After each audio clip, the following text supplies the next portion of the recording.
Un irréductible, la fin de Brandt a été maintes et maintes fois pressentie, mais en 2014, l'Algérien Civital sauve le groupe et lui redonne un nouveau souffle. Si on est passé de 1800 salariés en France à l'époque à 750 aujourd'hui, cela reste une victoire pour Malika sur les lignes de production depuis presque 30 ans. Cocorico, on est fiers, parce qu'on a résisté à toutes les tempêtes, toutes les difficultés économiques, on est toujours là.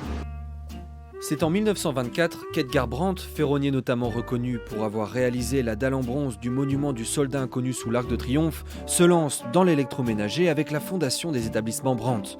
Après la fabrication de pièces détachées pour les appareils ménagers, Brandt propose sa première machine à coudre, puis des réfrigérateurs, des machines à laver. C'est une révolution pour le quotidien des Français.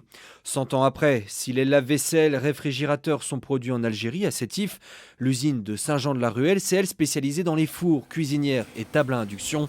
500 000 produits sortent chaque année de cette usine et de celle de Vendée.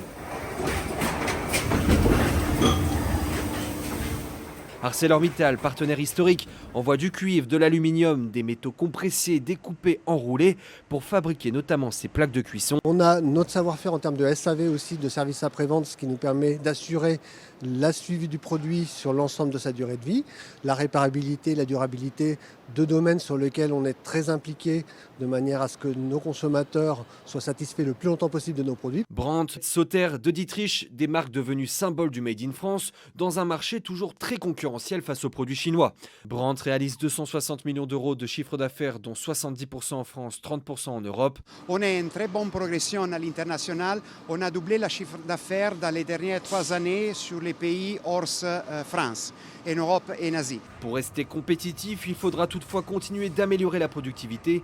Plusieurs millions d'euros d'investissements sont à l'étude pour notamment automatiser certaines lignes de production, même si le groupe assure qu'il compte maintenir l'emploi en France.